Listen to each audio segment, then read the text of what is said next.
Hi, greetings everyone. Today I would like to share on a topic named types of cyber attack. But before that, let me introduce myself first. My name is Alliessa and I'm a student of Moral and Civil Society 2, MPU3422 Section 1. My student ID is CS01082372 and I'm currently doing my Bachelor in Computer Science in Unit 10. In this topic, there are 5 different types of cyber attack. Are you guys curious on what is the 5 attacks that are available? Let me tell you. Okay, the first one is client-side or host attack. It is the most common attacks that are made on desktop PCs that is known as clients or hosts. For most companies, it means systems that use the Windows operating system as well as those that use Mac OS and Linux. Most of the clients are always connected to the organization's network.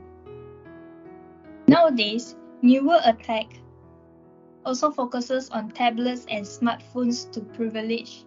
2. Privilege escalations begins by stealing one's user account and then proceed to attempt to gain elevated access to other resources. Example is transitive attack.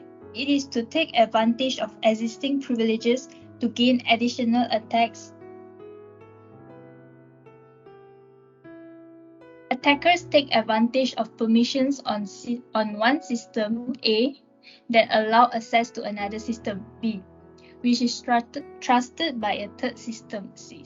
Then, despite not having rights to take action on C from system A, an attacker can use transitive attack to pass through otherwise strong security. Okay, the second one is web attack. It is usually run from a browser. The attacker attempts to breach a web application. The most common type of this attack are cross-site scripting, XSS, and SQL injection.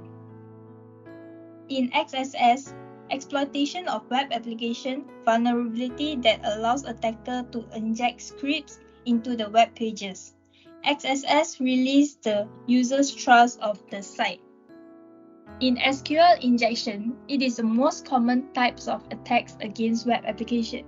It relies on injecting structured query language SQL instruction. Its use is privileged to run the commands against the database it uses. The third one is network attacks. It is an attack that occurs on the network during transmission of data. There are 4 types of network attacks. The first one is spoofing. It occurs when an attacker provides false information on a network.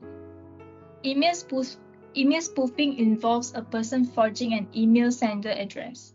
For example, of spoofing is email spoofing, IP spoofing, DNS spoofing attacks, MAC spoofing, caller ID spoofing. It means it uses other people's identity to call other people it pretends to be other people. Okay. The next one is packet sniffing.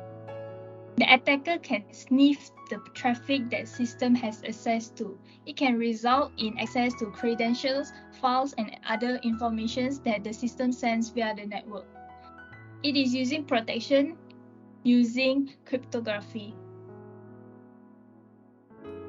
Okay, the third one is man in the middle. It has several options for further attacks. They can read, modify, and in some cases, they can even change the packets.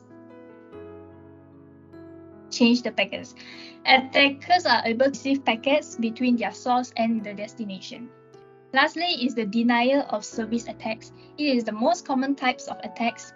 It prevents legitimate users from accessing the system. It also blocks access by authorized users. There are 4 physical limitations that a computer has. The first one is number of users, size of files, speeds of transmission, amount of data stored. If you exceed any of these limits, and the computer will cease to respond. The fourth one is wireless attack. Most of us now use wireless technologies, right? So, wireless attacks normally carry out to target information that is being shared through the network wirelessly.